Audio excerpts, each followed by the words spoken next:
नमस्कार दोस्तों, स्वागत है आप सभी का JP talks the music media में। हाजिर हूँ आप सभी के बीच एक नई वीडियो में एक नए फनकार के साथ बाबा श्याम की नगरी खाटू श्याम राजस्थान में। अभी श्याम अखाड़े में हाजिरी लगा के आए हैं हमारे बीच में कोलकाता से आई दीदी नेहा राय जी। जय श्री श्याम। जय श्री श्याम जी। जय श्री श्याम जी। दीदी, एक छोटा सा इंट्रोडक्शन हमारे व्यूअर्स को, आप कब से भजन गा रहे हैं और कहाँ से आपने सीखा, कहाँ के रहने वाले हैं, इसके बारे में। मैं basically born and bought up in Uttar Pradesh UP, लेकिन हमारी एजुकेशन एंड सब कुछ हमारा कोलकाता से ही हुआ था। तो बेसिकली आप बोल सकते हो we are settled in Kolkata only. और जहाँ तक हम भजन कहाँ कब से सीखा, मैं बोल सकती हूँ कि भजन हमारे घर की, हमारे ब्लड में, हमारी विरासत है। तो हमारे पेरेंट्स के आशीर्वाद से ये गुण हमें मिला था। काफ़ी छोटी उम्र से 9-10 साल की उम्र से हम घर में भजन गाते थे। और अभी कुछ ही साल हुए, मतलब 2-2.5 साल पहले दरबार में हाजिरी लगाना शुरू किया, वो भी मेरी माता जी की प्रेरणा से। उनकी बहुत इच्छा थी कि तुम दरबार में हाजिरी लगाओ। तो आज अगर मैं यहाँ आपके सामने बैठी हूँ और हाजिरी लगा रही हूँ तो ये मेरी माता जी की प्रेरणा की वजह से ही है। दीदी, जो हमें विरासत में चीज़ें मिलती है, हम ना चाहते हुए भी वो हमारे डेली रूटीन में निकलना शुरू हो जाती है और आना शुरू हो जाती है। तो आप भजनों को गाना शुरू कर अपने विरासत को, ये बहुत अच्छी बात है। एक छोटा सा भजन आपकी गायकी का।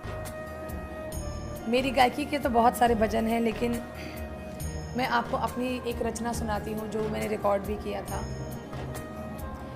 हमारे प्रभु जो हैं, हमारे श्याम प्रभु जो हैं, आप इनके बारे में थोड़ा जानते होंगे कि ये बहुत ज़्यादा प्रेम के वश में रहते हैं, क्योंकि इन्हें किसी से कोई स्वार्थ नहीं है। आप जानते होंगे कि हम उन प्रभु की भक्ति कर रहे हैं जो हारे का साथ देते हैं। ये अपने आप में ही बहुत एक अद्भुत चीज़ है। लोग सामर्थ्यवान के साथ जाते हैं, लेकिन हमारे ऐसे श्याम प्रभु हैं जो जितने हारे लोग होते हैं उनका हाथ पकड़ते हैं। तो दीदी, कहीं ना कहीं ये भी रहता है कि बाबा श्याम के भजन ऐसे होते हैं जो हारे होते हैं, उन लोगों को मोटिवेट करने के लिए। मोटिवेशन नहीं मेरे भाई, मोटिवेशन उसको बोलते हैं कि आपको प्रेरणा देते हैं। बाबा ने उनका हाथ पकड़ा हुआ है। अगर आप हारते हो तो बाबा आपके हाथ पकड़ लेता है। इसकी एक छोटी सी कहानी सुनाऊंगी और छोटी सी बात बताऊंगी। जब कृष्ण भगवान ने जब बर्बरीक जी गए थे, उस वक्त भी बाबा श्याम ने, बर्बरीक जी ने, उस वक्त बाबा श्याम नहीं थे, वो उन्होंने यही कहा कि मैं हारे का साथ दूंगा। लेकिन हमारे प्रभु ने कहा कि नहीं, अभी उसका समय नहीं आया है, क्योंकि अभी धर्म और अधर्म दोनों सामर्थ्यवान हैं। अभी अगर तुम साथ दोगे तो धर्म की हार हो जाएगी, लेकिन कलयुग में जितने धर्मात्मा लोग होंगे ना, वो हारेंगे। बिकॉज कलयुग में ऐसा मानते हैं हमारे पुराणों के हिसाब से कि धर्म का एक ही चरण है। तो क्योंकि धर्म का एक ही चरण है तो धर्म हल्का रहेगा। उस वक्त जो हारेगा वो धर्मात्मा होगा, और उस वक्त तुम हारे के सहारे के नाम से विख्यात बनोगे। और इसीलिए उन्होंने अपनी सारी शक्तियाँ हमारे प्रभु को दे दी और अपना नाम भी दे दिया। मतलब आप यूँ कह दीजिए कि हमारे बर्बरीक जी प्रभु श्याम रूप में परिवर्तित हो गए और कृष्ण रूप में परिवर्तित हो गए। तो उनका जो शीश है वो तो हमारे बर्बरीक जी का है, लेकिन उनकी आत्मा ईश्वर तुल्य हो गई थी। तो जब प्रेम अनंत हो जाता है तो रोम रोम संत हो जाता है। प्रभु का प्रेम इतना अनंत हो गया था बर्बरीक जी में कि फिर भक्त और भगवान में कोई भेद नहीं रह गया।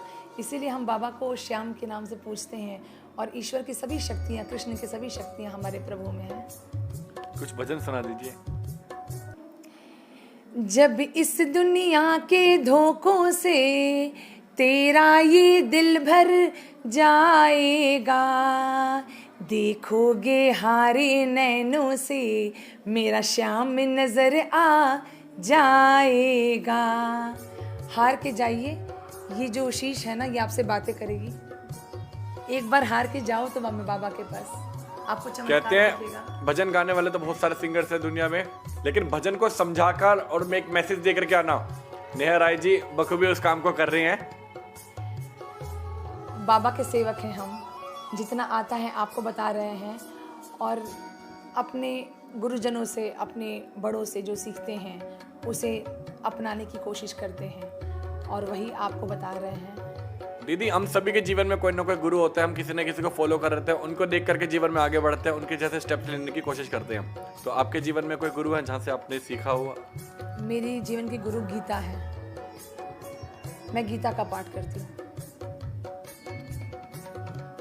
मैंने गीता का पाठ किया है, मैं करती हूँ, मैं उसे बहुत श्रद्धा से मानती हूँ। और वैसे तो बहुत सारे लोग प्रेरणा देते हैं। माँ बाप हमारे सबसे पहले गुरु होते हैं। हमारे बहुत सारे हमारे शिक्षक होते हैं जो सुरों का ज्ञान देते हैं, वो भी हमारे गुरु हैं। लेकिन मैं मानती हूँ कि गीता का जो अध्ययन करते हैं वो सबसे बड़े गुरु हैं। बहुत सुंदर विचार है दीदी आपके। और व्यूअर्स, वीडियो पे अगर अभी तक रुके हुए हो तो सच में आप दीदी को पसंद कर रहे हैं। वीडियो को लाइक कर देना, कमेंट सेक्शन में जरूर बताना नेहा राय जी आपको कैसी लगी। अंत में जाते जाते आपकी लर्निंग्स की 2 बातें हमारे व्यूअर्स के साथ शेयर कीजिए। अपने आप पे विश्वास रखिए, ईश्वर पे विश्वास रखिए। 2 शब्दों में आपने सारी बात कर दी। उससे पहले बहुत सारी चीज़ें आप ऑलरेडी एक्सप्लेन कर चुकी हैं। कीमती समय देने के लिए नेहा राय जी बहुत बहुत धन्यवाद। वीडियो को लाइक कर देना, कमेंट सेक्शन में जरूर बताना दीदी का अंदाज, उनकी गायकी, उनके विचार, उनका एक्सपीरियंस, लर्निंग्स कैसी लगी आपको। चैनल को सब्सक्राइब कर देना और बेल आइकन को प्रेस करके ऑल पे क्लिक कर देना। जय Shri Shyam, thank you so much. जय श्री श्याम।